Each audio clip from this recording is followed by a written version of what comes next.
Dorothea handed the lock of hair to the witch doctor, and as he carefully placed it in a matchbox and sprinkled it with a dark magic potion, he wasn't just sealing a box, he was sealing Dorothea's fate. That small sealed box now contained her last chance to save her home, her farm, her entire world.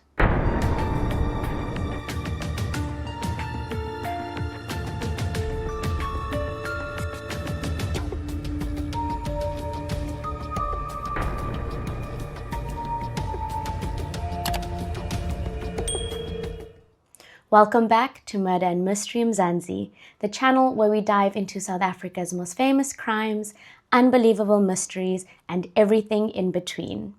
I'm your host, Savannah, and if you haven't already, please like and subscribe. This channel discusses real crimes, stories, and sensitive topics. The views expressed are of my own and do not reflect the views of those involved.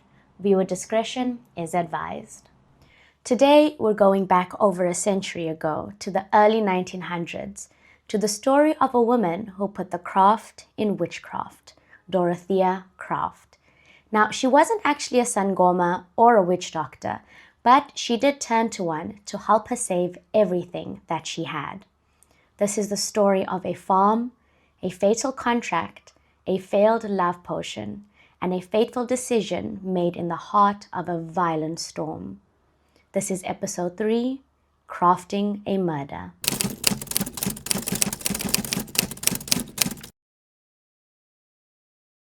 Dorothea's story began not with violence, but with business.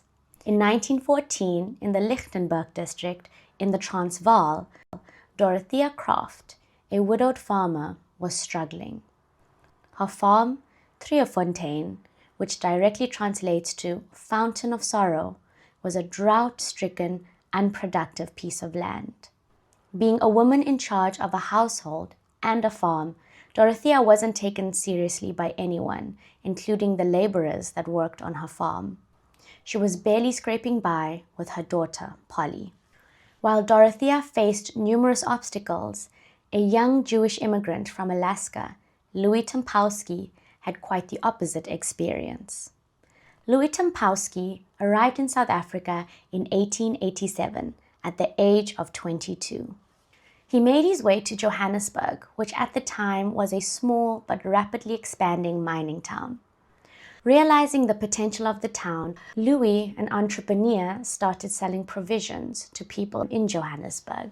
Louis became a successful general dealer and started visiting farms to look for fresh produce.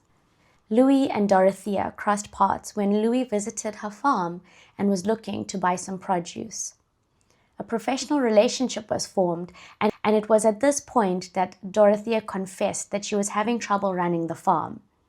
She told Louis that she was looking for a manager, a man around the farm to help her run things. She asked Louis to look around for this person, and Louis said he would do so. When Louis visited Dorothea again, he told her that he was the person that she was searching for. He offered her £25 a year and he would lease the farm and manage it. Dorothea was extremely relieved to hear this. The pound was introduced to the Union of South Africa in 1825 during the British colonial era, and it remained the official currency until the early 1960s. Louis suggested that they had a contract drawn up so everything would be legal and fair.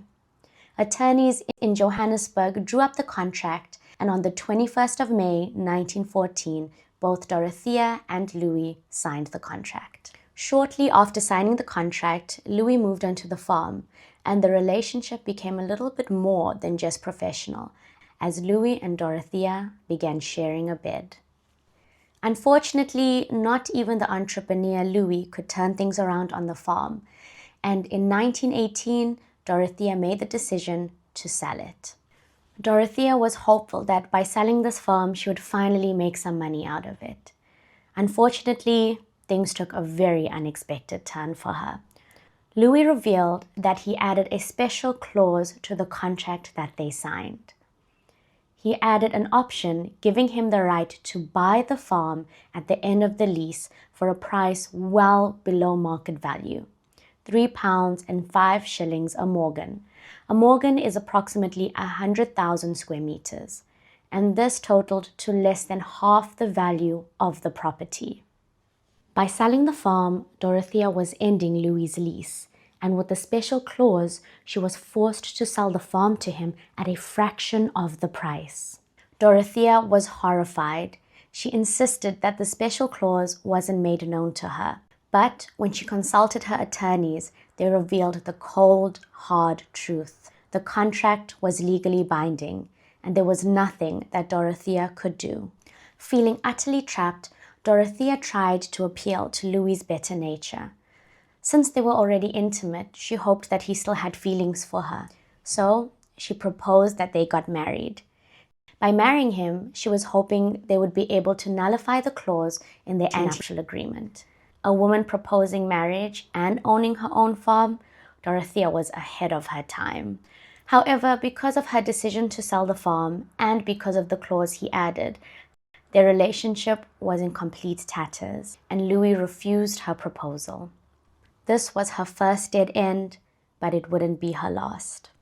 With the law against her and Louis unmoved, Dorothea decided to turn to unconventional methods. Dorothea decided to visit a neighboring farm where a witch doctor named Jim Bird, also known as Whiskers, was living.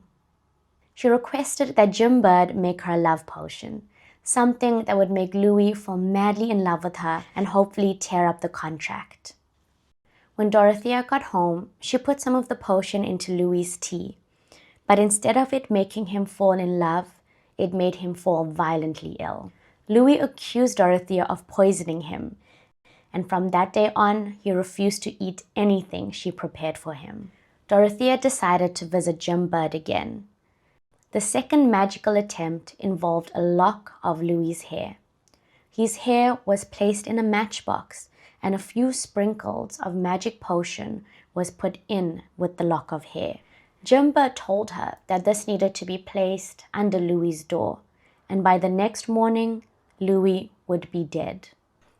When Dorothea got home, she followed Jim's instructions to the T, but unfortunately, when she awoke the next morning, Louis was still alive. The potion did not work.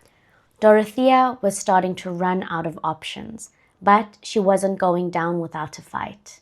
She turned to Hermanus Lambertus Swartz for help. Hermanus Lambertus Swartz arrived in Treurfontein in 1918. He was an army deserter and he was looking for work. Hermanus fell in love with Polly, Dorothea's daughter, and he was aware of the situation with Louis. It seemed he sympathized a little too much because it speculated that Dorothea and Hermanus were intimate with each other too. Hermanus had a more direct solution to Dorothea's problems. Instead of using witchcraft on Louis, it's best that she just kill him. Afterwards, he would marry Polly and eventually take over the farm. Dorothea and Hermanus decided to get the help of, you guessed it, Jim Bird. But this time, it wasn't for magic. Instead, it was for murder. They told Jim Bird they would pay him £100 if he assisted them. Jim agreed. On the night of February 2nd, 1918, during a violent hailstorm, the conspirators gathered together. Dorothea, Hermanus, Jim, and 3 local laborers. Polly hid in her bedroom, and Hermanus quietly opened Louis's door and pushed Jim Bird inside. Jim attacked Louis with a knobkerrie, hitting him multiple times on his head. Every time he left the room, Hermanus sent him back in because he believed that Louis wasn't actually dead. Hermanus was still unconvinced and decided to finish the job himself. Hermanus and Dorothea entered the room, and Dorothea held down Louis's hands while Hermanus strangled him with a leather piece of material. Then he cut his throat. Dorothea went to fetch a blanket to help stem the bleeding. Dorothea then asked Jim to use his magic to help conceal the crime and to hide any traces of blood. She even offered to pay him £100 extra. Surprise, surprise, Jim couldn't do it. He said that he was being watched, and instead of helping, he fled the scene. Dorethea, Hermanus, and the 3 laborers stayed behind. They dug a shallow grave next to a rubbish dump, and that is where they placed Louis's body. A fitting grave for a greedy Jew, Dorethea thought. While they were digging the grave, a couple came knocking on the door, seeking help for their sick child. They heard digging, but when nobody came to the door, they turned around and they left. By morning, all traces of evidence was gone. The storm had swept everything away. Then she began playing the part of the abandoned woman. She even told neighbors that she was too scared to stay alone in the farm, and she asked if she could stay there a few days with them. For a while, it worked. Louis Tumpowsky had simply vanished. A potential buyer came to the farm, but since Louis had the first rights to purchase the farm, he needed to talk to him first to negotiate. Unfortunately, Louis wasn't around, so the sale could not go through. Dorothea's neighbor, Michael was very suspicious of her. He reported her to the police, and his cousin, Joanna, even wrote a letter to Louis' sister, Hetty Saltman, who was living in Rhodesia. She notified Hetty of her brother's disappearance. The person who wanted to purchase the farm also contacted Hetty, and that, combined with the letter from Joanna, Hetty knew that something wasn't right. She sent her husband, Joseph Louis Saltman, to Treurfontein to figure out what was going on. The Saltmans also decided to contact the police. Dorothea stuck to her story. She said Louis had vanished without paying his £25 rent. She even tried to claim this money from Hetty and her husband, saying that this money was owed to her. Hetty grew extremely suspicious, saying that she knew her brother and she knows that he was not in any debt. Hetty became insistent, and when she heard about the special clause in the contract, she pushed the police even more to do an even more thorough investigation. This is the first time the police were made aware of the contract and the motive, but without a body, there wasn't much that they could do.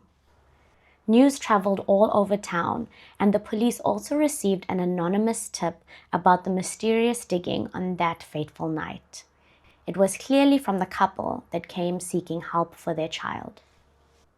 Things went quiet for a while, but after a year, Detective Sergeant Frederick William Daniels took lead of the case. On the 20th of July, 1920, a massive search of Treurfontein began. Prisoners began digging up the garden, draining the well, destroying walls, and lifting floorboards. I wonder if they ever found that matchbox.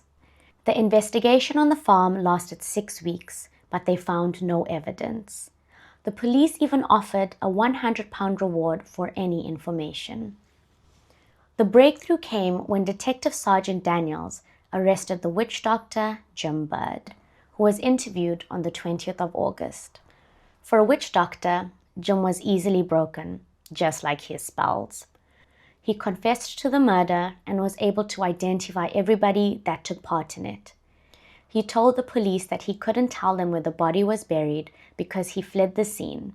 Jim was forced to join the other prisoners in the search for Louis's body. As fate would have it, a violent storm swept the farm again, a grim echo of the one that had masked the murder itself.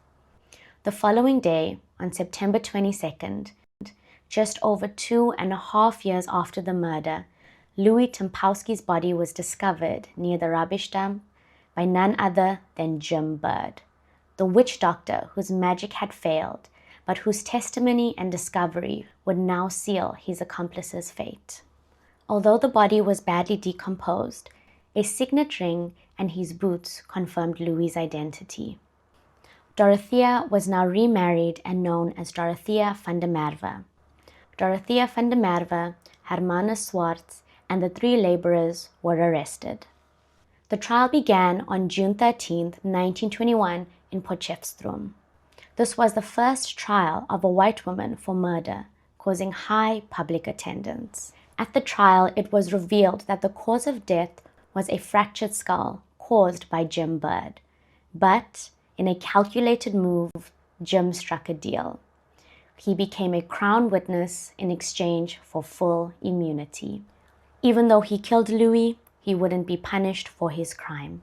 Being a Crown witness, the case hinged on Jim's testimony, who said that Dorothea offered him sexual favors and money after participating in the murder. Dorothea didn't deny this. The prosecution argued that Dorothea didn't need to wield the weapon. She instigated the crime, and that was enough to consider her guilty. The evidence was overwhelming, and Dorethea van der Merwe and Hermanus Swarts were found guilty of murder. The three laborers were excused and were acquitted of any crimes. On August 16, 1921, Dorethea van der Merwe and Hermanus Swarts were hanged in Pretoria Central Prison. Dorothea earned her place in the history books as the first woman ever hanged in the Union of South Africa. So, was she a scheming murderer? The law says yes. She plotted and facilitated a brutal murder. But was she also a victim? A victim of a predatory contract. A victim of a time where women had little to no legal or social recourse. A victim of exploitation, first by Tumpowsky, then by the very witch doctor who turned against her. I'll let you decide. But just remember, you should always read the fine print. You never know who can be trusted.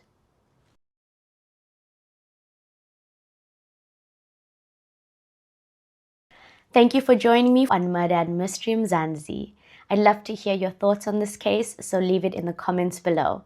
I will see you all next time for episode 4.